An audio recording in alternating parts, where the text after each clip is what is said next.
तो नमस्कार, सत श्री अकाल, आदाब। तो दोस्तों, अमेरिका के निर्वाचित राष्ट्रपति सत्ता संभालने से पहले ही कई देशों को धड़कन बढ़ाने वाला बयान दे रहे हैं। हाल ही में ट्रंप ने पनामा को धमकी देते हुए कहा कि वह पनामा नहर पर बहुत ज्यादा टैक्स लगा रहे हैं। अगर उन्होंने ऐसा करना बंद नहीं किया तो अमेरिका को एक बार फिर से पनामा नहर पर अपना नियंत्रण वापस लेना होगा। ट्रंप की इस धमकी का जवाब पनामा के राष्ट्रपति मुनिलो ने दिया। उन्होंने कहा कि पनामा नहर और उसके हर हिस्सा पनामा की संपत्ति है। हमारा देश की संप्रभुता और स्वतंत्रता के साथ किसी भी प्रकार का कोई समझौता नहीं होगा। ट्रंप इससे पहले भी कई देशों को ऐसी टैरिफ की धमकी दे चुके हैं। इससे पहले भी ट्रंप कह चुके हैं कि पनामा नहर एक समय पर अमेरिका की संपत्ति हुआ करता था। अब अगर पनामा उस नहर को सही ढंग से संचालित करने में असमर्थ है तो फिर दोबारा उस पर नियंत्रण हासिल करना होगा।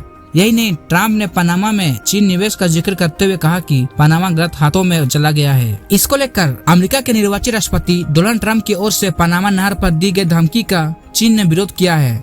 साथ ही कहा है कि वह हमेशा की तरह नहर पर पनामा की संप्रभुता का सम्मान करेगा और नहर को अस्थायी रूप से अंतर्राष्ट्रीय जलमार्ग के रूप में मान्यता देगा। ट्रंप ने पनामा पर नहर के इस्तेमाल के लिए अत्यधिक दरें वसूलने का आरोप लगाया था और धमकी दी थी अगर अत्यधिक कीमतें वसूलना बंद नहीं किया तो वह इस पर फिर से नियंत्रण हासिल कर लेंगे, जिसे अमेरिका ने मूर्खतापूर्ण तरीके से अपने मध्य अमेरिकी सहयोगी को सौंप दिया था। अमेरिका ने 1999 में नहर का नियंत्रण पनामा को सौंपा था। ट्रंप ने तर्क दिया कि अटलांटिक और प्रशांत महासागर को जोड़ने वाली इस अहम नहर से गुजरने के लिए जहाजों से बेवजह शुल्क वसूला जाता है। 82 किलोमीटर लंबी पनामा नहर अटलांटिक और प्रशांत महासागर के बीच मुख्य कड़ी है। इस जलमार्ग से प्रतिवर्ष लगभग 14,000 जहाज आवागमन करते हैं। लगभग 2.5% वैश्विक समुद्री व्यापार इस रास्ते से होता है। ट्रंप ने पनामा नहर के ऊपर लहराते हुए अमेरिकी झंडे के साथ एक तस्वीर पोस्ट की। उन्होंने लिखा कि संयुक्त राज्य नहर में आपका स्वागत है।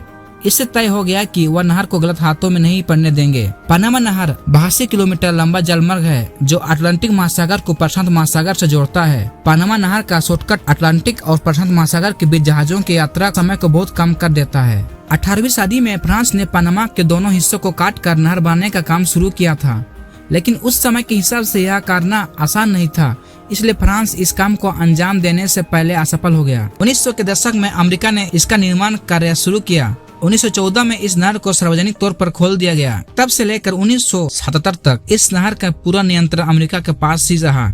1977 में अमेरिका और पनामा के बीच हुए समझौते के कारण इसके नियंत्रण और कर का थोड़ा हिस्सा पनामा को मिलना शुरू हो गया। साल 1999 में अमेरिका ने पनामा पर अपना नियंत्रण छोड़ दिया और यह पूरी तरह से पनामा के नियंत्रण में आ गया। तब से लेकर अब तक पनामा ही इस नहर को संभालता है। पनामा की आय का सबसे बड़ा साधन यह नहर ही है। इस नहर से पनामा को हर साल करीब $1 अरब कर के रूप में मिलता है। पनामा हर साल इस नहर के विस्तार को लेकर भी काम करता रहता है। वैश्विक बाजार में चीन के महत्व के बढ़ने से पनामा नहर की अहमियत भी बढ़ गई है, क्योंकि यह नहर ही अमेरिका के पूर्वी तट को चीन के पूर्वी तट से जोड़ने का काम करती है। डोनाल्ड ट्रंप का पनामा पर सवाल उठाना इसलिए भी अहम हो जाता है क्योंकि इस नहर का ज्यादातर उपयोग अमेरिका के कार्गो शिप को लाने ले जाने में होता है। ऐसे में कर की दर का अधिक होना अमेरिका के लिए ही परेशानी खड़ा करता है। इसके अलावा ट्रंप की धमकी की दूसरी वजह पनामा में चीन की दखल अंदाजी भी है। इस देश ने 2017 में ताइवान के साथ अपने संबंध खत्म करके चीन के साथ अपनी दोस्ती मजबूत की थी। इसके बाद से चीन लगातार यहाँ पर निवेश कर रहा है।